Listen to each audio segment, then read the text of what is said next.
दुनिया का सबसे बड़ा स्टैचू ऑफ यूनिटी। और आज के इस वीडियो में हम जानेंगे स्टैचू ऑफ यूनिटी के बारे में सारी जानकारी, जैसे हम वहाँ कैसे घूमने जा सकते हैं, कहाँ रुक सकते हैं, टिकट की सारी जानकारी कि कितने प्राइस की होती हैं और हम कहाँ कहाँ से ले सकते हैं, और स्टैचू ऑफ यूनिटी के आसपास हम क्या देख सकते हैं, साथ ही हम वहाँ क्या क्या एक्टिविटीज कर सकते हैं, सब कुछ।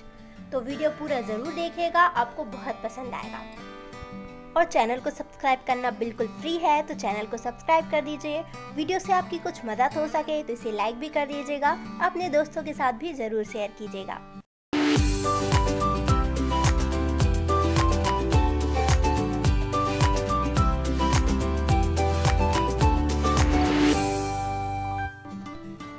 तो चलिए अब जानते हैं स्टैचू ऑफ यूनिटी के बारे में कुछ थोड़ी बहुत जानकारी। यह स्टैचू 142 मीटर का दुनिया का सबसे ऊंचा स्टैचू है।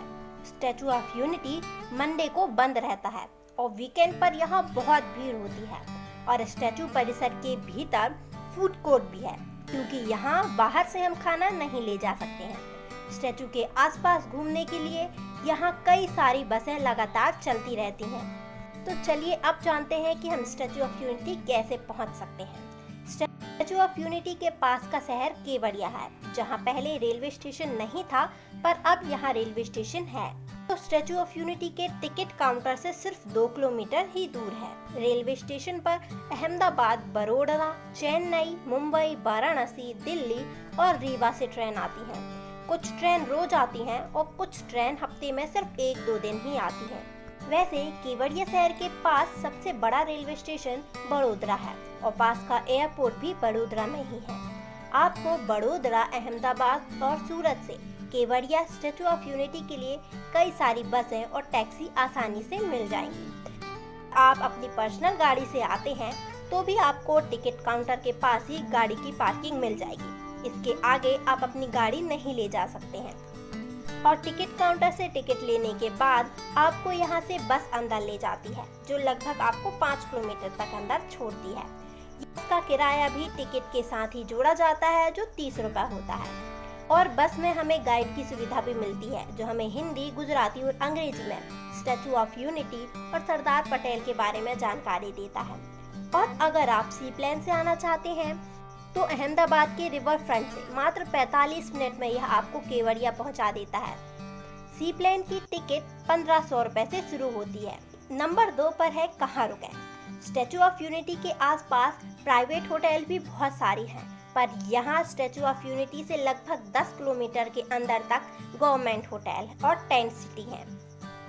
यहाँ अभी 4 टेंट सिटी हैं: Statue of Unity tent city, Unity tent city, Narmada tent city, SOU eco camp. और यहाँ 3 government hotel, Shri Bharat Bhavan, Sardar Sarovar resort और द प्रमुख मानसिंह होटल है। इन टेंट सिटी और होटल में बुकिंग आप ऑनलाइन वेबसाइट से कर सकते हैं, जिसकी लिंक आपको डिस्क्रिप्शन बॉक्स में मिल जाएगी। इन टेंट सिटी और होटल का किराया भी अलग अलग है, इनकी सुविधाओं के हिसाब से। अब बात आती है टिकट बुकिंग। आप 2 तरीके से टिकट बुकिंग कर सकते हैं, ऑनलाइन और ऑफलाइन। ऑनलाइन टिकट बुक करना सबसे अच्छा तरीका है। अगर आप लाइन में नहीं लगना चाहते हैं तो इसकी आधिकारिक वेबसाइट पर जाकर आसानी से टिकट बुकिंग कर सकते हैं, जो आपको डिस्क्रिप्शन बॉक्स में मिल जाएगी। तो प्लीज एक बार चेक कर लीजिएगा। नंबर 2 पर है टिकट काउंटर पर जाकर। यहाँ 2 टिकट काउंटर है, श्रेष्ठ भारत भवन में और SOU टिकट सेंटर। साथ ही एक टिकट काउंटर आपको रेलवे स्टेशन पर भी मिल जाएगा। और यहाँ 4 टाइप की टिकट होते हैं, इनके प्राइस भी 4 प्रकार के होते हैं। नंबर 4 पर है attractions near statue of unity. तो यहाँ कई सारे अट्रैक्शंस हैं, यहाँ कई सारी घूमने की जगह हैं, जहाँ घूमकर आपको बहुत मजा आएगा। नंबर 1 पर है सरदार सरोवर डैम, जो स्टैचू से 3.5 किलोमीटर दूर है, और यहाँ खाने पीने की भी छोटी छोटी दुकानें लगी हुई हैं। सेकेंड है वैली ऑफ फ्लावर।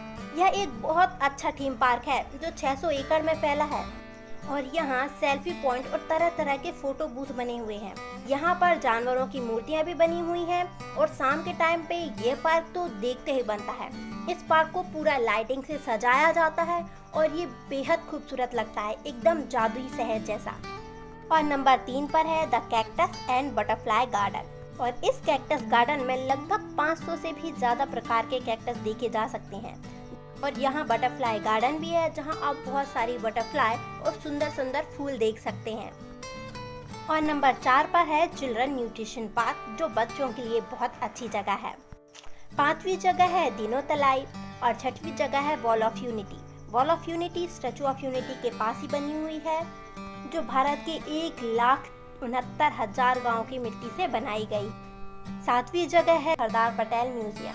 यह म्यूजियम स्टैचू ऑफ यूनिटी के नीचे ही बना हुआ है और एक ऐसी जगह है जहां आप इनके जीवन से जुड़ी हुई कई सारी तथ्यों और फोटो के साथ साथ वीडियोस भी देख सकते हैं। यह पूरा म्यूजियम हॉल एयर कंडीशनर है और यहाँ बैठने की बहुत अच्छी व्यवस्था है। और इसी म्यूजियम से लिफ्ट के जरिए आप ऊपर व्यूइंग गैलरी पर पहुंचेंगे, जहां से आप सरदार सरोवर डैम और नर्मदा नदी के साथ साथ आसपास के सुंदर पहाड़ों के नज़ारे भी देख सकते हैं। अगली जगह है सुपनेश्वर वाइल्ड लाइफ सेंचुरी, जो स्टैचू से लगभग 8 से 10 किलोमीटर दूरी पर है और यह एक बहुत अच्छी वाइल्ड लाइफ सेंचुरी है। यहाँ आप कई सारे जानवरों को देख सकते हैं। साथ ही यहाँ जरवानी झरना है, जो एक बहुत अच्छी जगह है और यहाँ लोग पिकनिक मनाने और ट्रैकिंग करने के लिए आते हैं। Activities near statue of unity. Number 1 पर है helicopter ride. Statue of unity की भव्यता आप हेलीकॉप्टर राइड से भी देख सकते हैं। नंबर 2 पर है बोटिंग।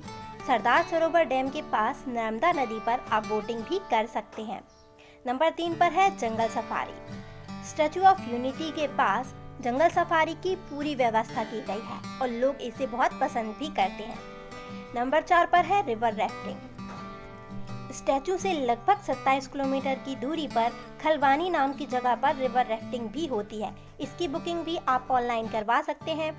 इन सभी जगहों की बुकिंग की लिंक आपको डिस्क्रिप्शन बॉक्स में मिल जाएंगी। नंबर 5 पर है साइकिलिंग। नर्मदा रिवर फ्रंट पर आप साइकिलिंग का लुत्फ भी उठा सकते हैं।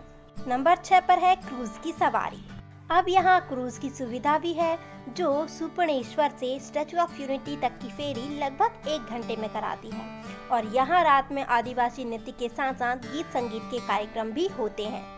और नंबर 7 पर है लाइट एंड साउंड शो, जो रोज रात को 7:30 बजे स्टैचू ऑफ यूनिटी पर शुरू होता है और लगभग आधा घंटा चलता है, जिसमें सरदार पटेल के जीवन और उनके योगदान के बारे में बताया जाता है। तो फ्रेंड्स, ये थी स्टैचू ऑफ यूनिटी की सारी जानकारी कि यहाँ आप कैसे जा सकते हैं, कहाँ रुक सकते हैं, कैसे टिकट ले सकते हैं, यहाँ क्या क्या एक्टिविटीज़ कर सकते हैं और कहाँ कहाँ घूम सकते हैं। ये क्षेत्र डेवलप होते जा रहा है और यहाँ भविष्य में आप और भी बहुत कुछ देख पाएंगे। तो वीडियो पसंद आया हो तो इसे लाइक कर दीजिए, चैनल को सब्सक्राइब कर लीजिए और अपने दोस्तों के साथ भी ज़रूर शेयर कीजिएगा। Thank you for watching my videos.